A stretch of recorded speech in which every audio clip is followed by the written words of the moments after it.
comme à l'habitude, pour une halte, un arrêt dans notre vie quotidienne et considérer de quoi est faite notre vie, surtout quand on regarde notre foi, notre attachement pour Dieu.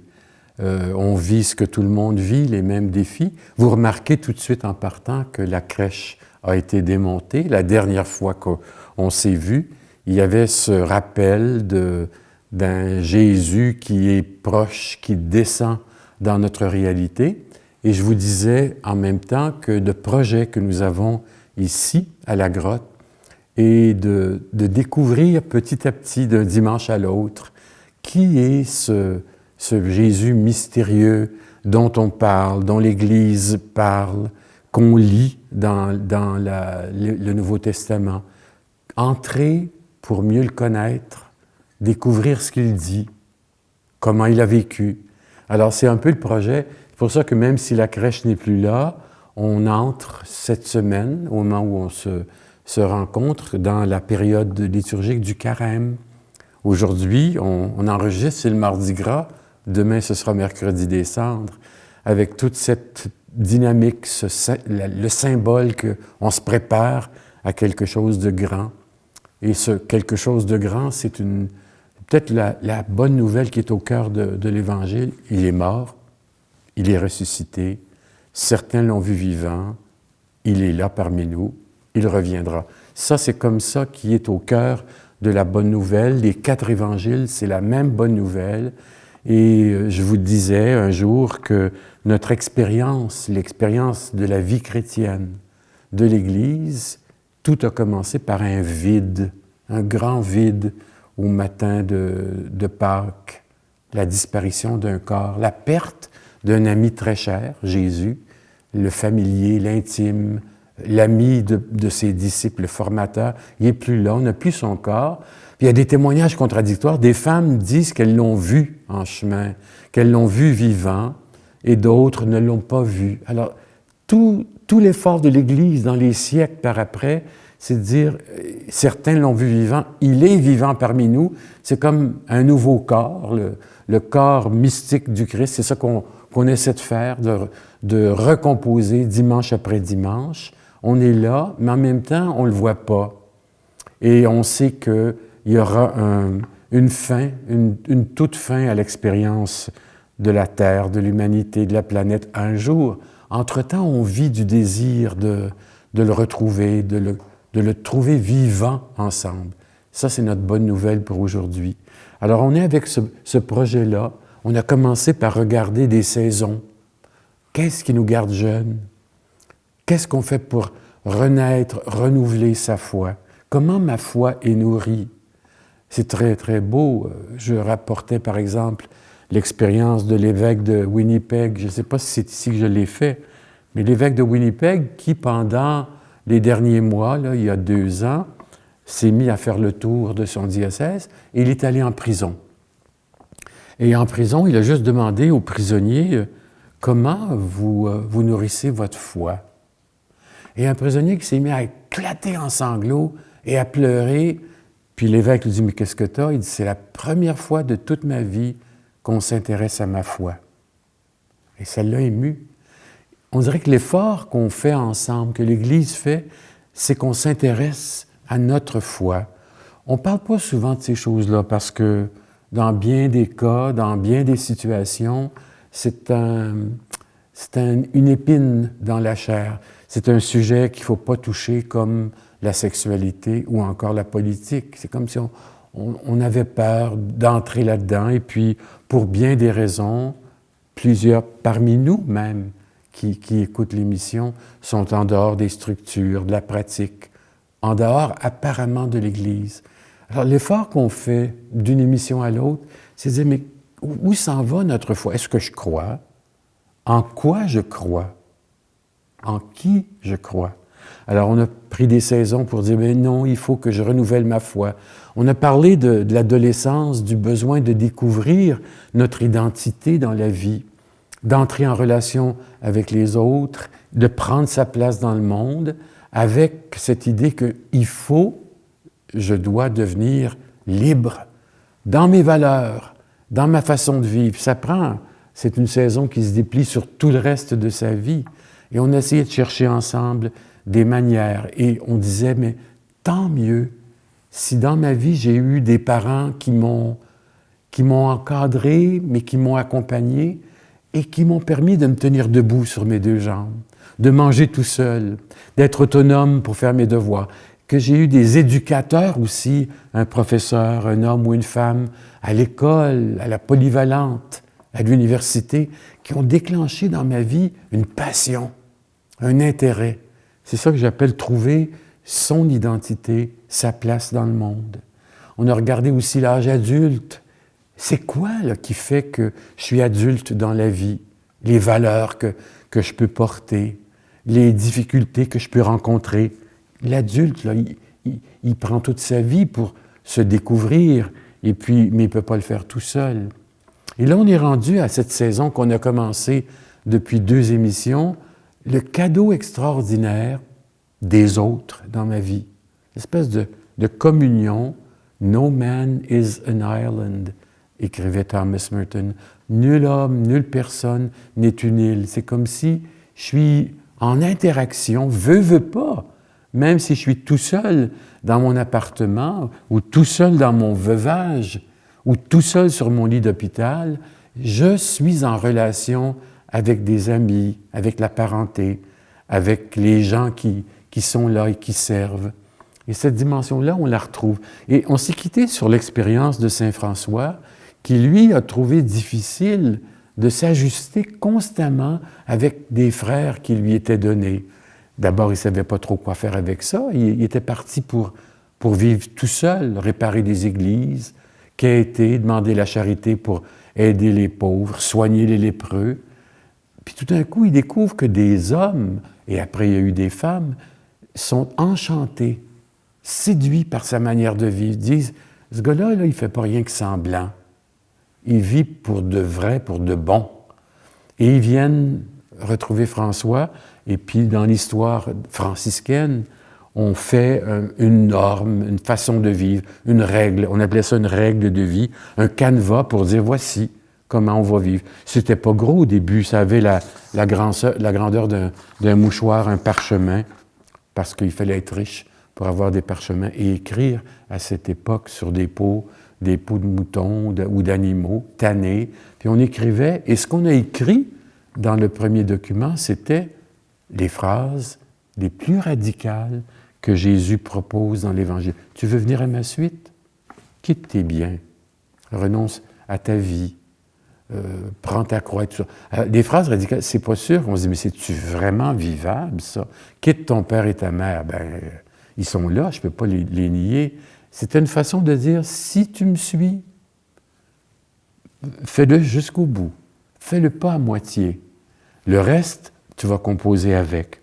Alors, cette réalité que les autres, l'autre, ce que je disais la dernière fois, le sacrement de l'autre, hein, l'autre qui devient un signe vivant que Dieu a sa place dans ma vie, que je cherche à le découvrir et à l'aimer.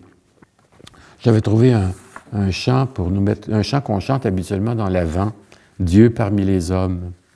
Dieu parmi les hommes, Dieu sur nos chemins, proche est ton royaume, viens, viens, viens, pour dire l'amour de ton Père, qui aura ta voix, pour suivre la route des pauvres, qui aura ton cœur.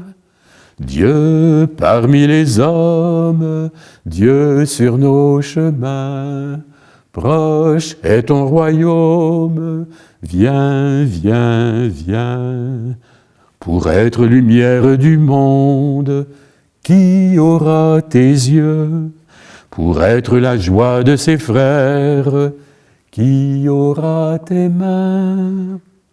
Dieu parmi les hommes, Dieu sur nos chemins, proche est ton royaume, viens, viens, viens. Quand on s'est quitté avec le drame que François vivait, tout en ayant le cadeau de ses frères pour découvrir un peu mieux l'Évangile et vivre l'Évangile, à un moment donné, ses frères l'ont contesté. C'est trop radical ce que tu demandes. Il faut assouplir, mettre un peu de dentelle dans la règle de vie, ça ne passera pas. Et François essaie de s'ajuster, mais il reste un peu propriétaire de son projet et c'est dur, des assouplissements. C'est pour ça qu'il va dire souvent, je veux la règle, je veux l'Évangile, mais sans bavure, sans dentelle, sans glaçage sur le gâteau. Je veux avoir ce qui est écrit, rien d'autre. Et il est intransigeant là-dessus. Alors, c'est comme si, la dernière fois, on s'est quitté sur un récit qui disait comment il souffrait d'être mis de côté dans sa propre communauté. Vous vous souvenez du texte? Il frappe 3 fois à la porte du petit couvent qui a vu naître la fraternité, puis il est obligé encore, malade, en fin de vie, il est obligé de s'identifier. C'est moi, frère François. Et on lui reproche quoi? On lui reproche, c'est pas une heure pour te promener comme ça. On lui reproche son itinérance. On lui reproche, on n'a plus besoin de toi, tu es un ignare, un sans diplôme, un sans papier, illettré, alors qu'il y a des gens de science, des grands théologiens qui entrent. Et même, on lui reproche de dire, écoute, tu es encore accroché à ton passé, retourne donc soigner tes lépreux. Alors ça, il vit ça Dieu, puis la clé, il dit non. Si pendant que je subis la contestation, le rejet, je reste debout, je persévère, je dure. C'est pas pour être entêté, pour boquer, comme on dirait. Non, si je perds pas ma foi, même si les autres vont pas dans le même sens que moi, je suis à la bonne place. Et on peut faire tout de suite le décompte, le saut dans notre vie.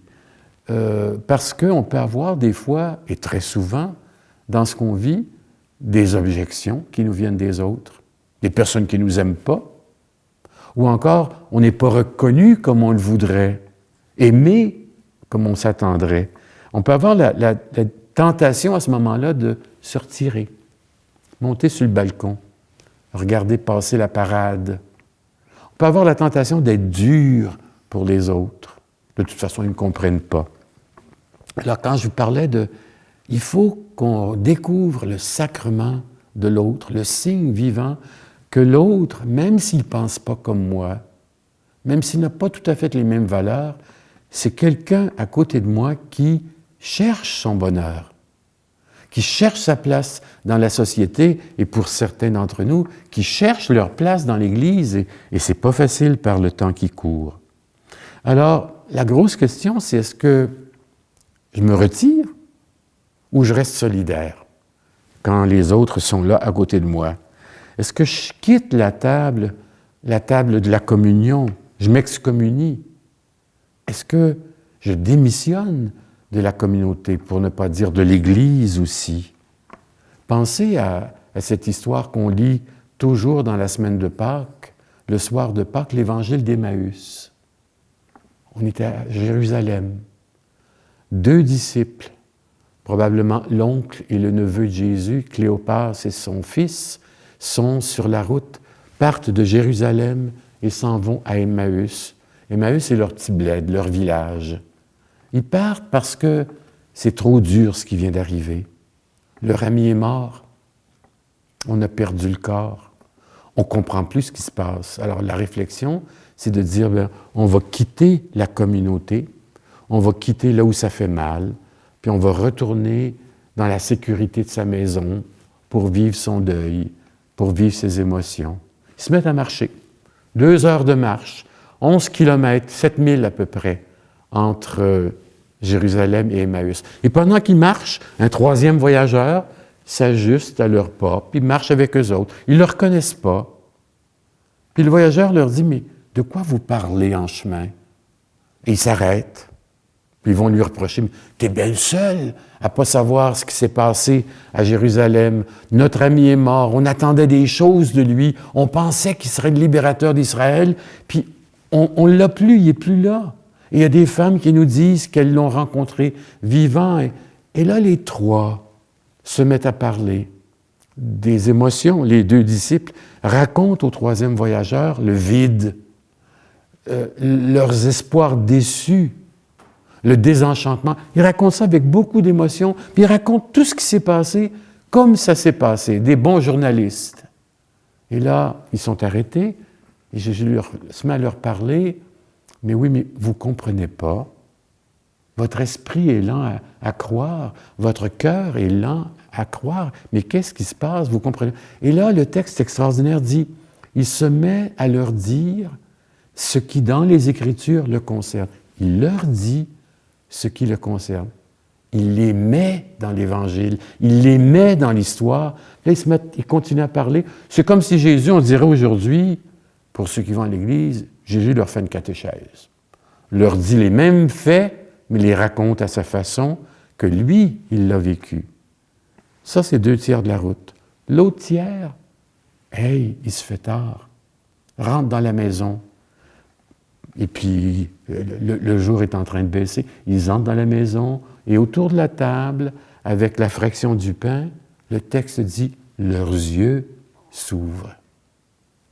Et à partir de ce moment-là, Jésus, qui était avec eux, non reconnu, c'est un troisième voyageur, et tout d'un coup, c'est lui, il est vivant, autour de la table, il disparaît à leurs yeux. Qu'est-ce qu'ils font? Ils se lèvent et ils retournent, ils rebroussent chemin, ils font la route d'Emmaüs jusqu'à Jérusalem, et ils retournent à la communauté.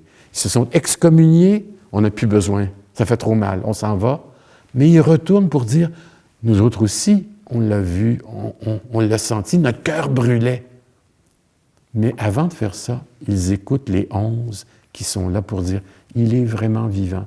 C'est un exemple pour dire que quand les choses, on ne les comprend pas, on peut avoir tendance à se retirer, à fermer la porte du cœur, à poser des jugements et à basculer dans ces émotions de découragement. Puis ça, on en a tous des expériences de découragement.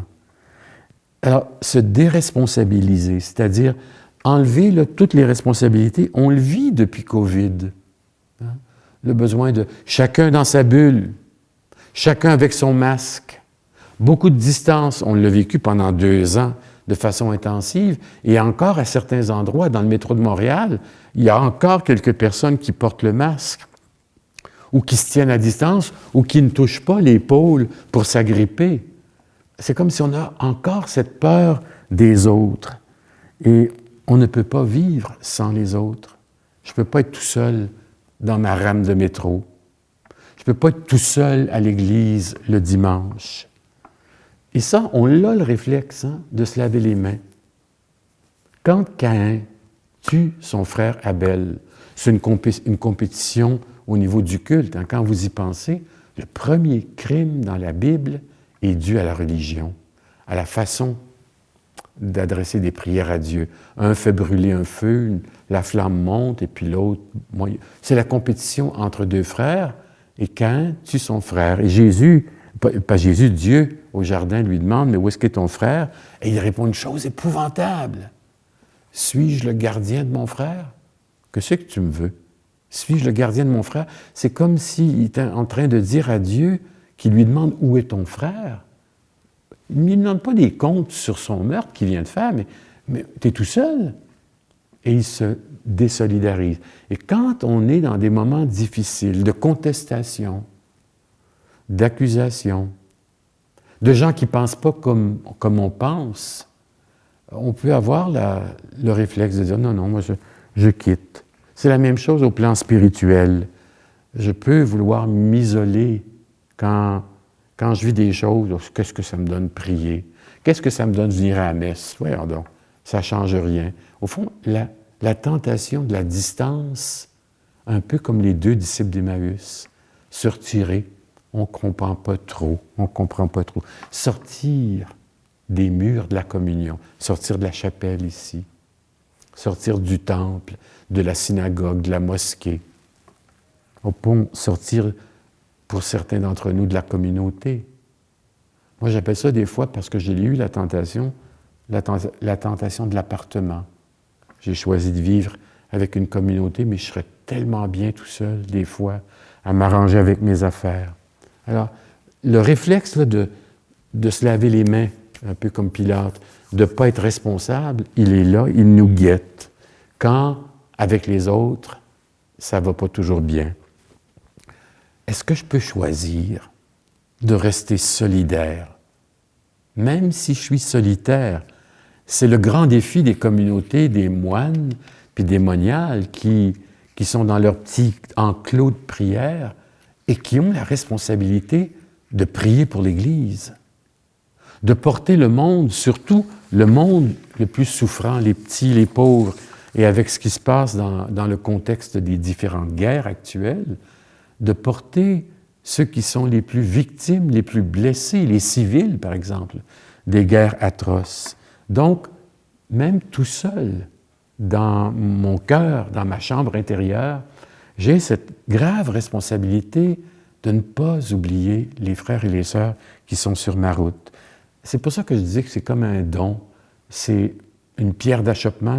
Les autres, je m'enfarge dessus parce qu'il y en a qui ne me plaisent pas, puis c'est tellement facile. Ceux qui ne me plaisent pas, je vais les écarter spontanément. Ça nous amène à nous poser la question de l'Église. L'Église, comme on la connaît aujourd'hui ou comme on nous l'a enseignée. Parce que les autres, ils font partie de cette communion, cette communauté.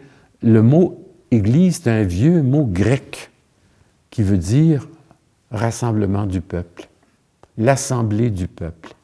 Puis c'est un mot qui vient du monde juridique que l'Église chrétienne a prise dans son langage. Alors quand on dit Église, c'est pas rien que la petite chapelle ici, les murs, la grande Église ou l'oratoire Saint-Joseph ou Saint-Pierre de Rome. Ça, ce sont des murs, l'Église matérielle qui change avec les siècles. Il y a plein d'églises qu'on démolit. Il y a plein d'églises à Montréal qui vont fermer encore. Il y a plein d'églises qu'on essaie de transformer, faire des habitations locatives, des espèces de maisons, condos. Mais ça, c'est les murs. Les murs peuvent toujours s'écrouler, se transformer. Mais il faut qu'on se rende compte quelque part. Et on sent que de plus en plus, il y a cette idée que l'Église, c'est le réseau des gens, les petits groupes, les rencontres dans des réseaux de partage d'Évangile pour explorer sa foi, pour partager. Des petits groupes, pas nécessairement, c'est presque fini, les gros temples, les grands rassemblements. Pour Noël et pour Pâques, ça va, ou les grands pèlerinages. Mais on sent qu'il y a comme une autre Église, une autre communion qui appelle à naître, qui cherche des places. Mais la première place, c'est cette place où on est autour de Jésus-Christ, mort et ressuscité. C'est gros, hein, parce qu'on n'a pas fini de se questionner sur comment on l'a bâti, cette Église-là, parce que c'est un rassemblement d'humains. Et les structures sont toujours fragiles. Il peut y avoir des abus, des dégâts, des pouvoirs, exactement comme dans la société civile, politique, internationale, parce que c'est une hiérarchie humaine. Alors, dans bien des cas, l'Église, c'est comme une pyramide, au fond. Le petit monde est en bas, puis les autorités, il y en a moins, puis c'est en haut. Ce sont des images, mais le vrai défi, c'est comment est-ce qu'on peut faire, vous et moi, un acte de communion, d'être bien ensemble. Malheureusement, on a bien centré notre Église catholique ici sur la pratique du dimanche, faire ses Pâques, aller se confesser, donner sa dîme, sur des applications, et on n'a pas développé le sens d'être ensemble. Même le Concile qui disait, bon, on va changer la messe de bord, là. C'est plus dos au peuple, c'est face au peuple, mais ça n'a pas plus créé le sens du rassemblement. Les gens, remarquez, hein, prennent toujours les mêmes places à l'Église. En arrière, d'abord, quand on arrive, le plus on est loin, mieux c'est. On a besoin de redécouvrir quelle est cette place des autres à côté de moi. Cette Église, je disais l'assemblée du peuple, mais elle a besoin d'avoir des mots, des gestes, des rites, les funérailles par exemple. C'est pas pareil à la résidence funéraire ou à l'Église. C'est pas le même contexte. Des baptêmes. Les baptêmes, c'est pas rien qu'une fête de famille. le bébé entre dans la vie chrétienne, entre dans un monde qui est plus large que sa famille, au fond. L'idée qu'on est ensemble un grand réseau qui cherche à bâtir des liens fraternels, des liens de communion. Depuis 2 ans, on essaie de faire ce qu'on appelle, excusez le mot, le synode, l'espèce de rassemblement des évêques, des communautés chrétiennes au plan local, diocésain, national, continental, même à Rome. L'idée, c'est de dire, pendant 2 ans, là, qu'est-ce qui fait l'Église? Comment on peut faire mieux Église, sachant qu'elle est faible, fragile? Origène dirait pécheresse. Il ne va pas large, hein? Non, plutôt là. Il va dire c'est une prostituée, l'Église, qui baigne dans le sang de l'agneau, pour dire elle est fragile, elle est faible, mais elle est sauvée par le Christ. C'est des mots très forts et des images. Mais malgré les déroutes, les crises au travers des siècles, les scandales les plus récents, les derniers, qu'est-ce que c'est ce défi, cette notion de vivre quelque chose ensemble? Comment participer à une Église nouvelle? Et je pense qu'on est devant quelque chose de très beau et de très grand. On a essayé de faire quelque chose ici en 2 rencontres. Je vais vous en parler dans la prochaine émission sur les chances qu'on a de nous arrêter ensemble, des petits noyaux de personnes, de nous questionner, mais pas nécessairement en faisant la messe ou en faisant ses Pâques ou en priant devant le tabernacle. Non, qu'est-ce qu'on peut vivre pour faire mieux Église? Et c'est ça qui est important, qu'on va essayer de retrouver. Pour être le sel de la terre, qui prendra ton corps pour vivre aujourd'hui de ta vie, qui vivra de toi? Dieu parmi les hommes, Dieu sur nos chemins, proche est ton royaume, viens, viens, viens. Bonne semaine, essayez de penser, qu'est-ce que c'est l'Église pour moi aujourd'hui? Merci.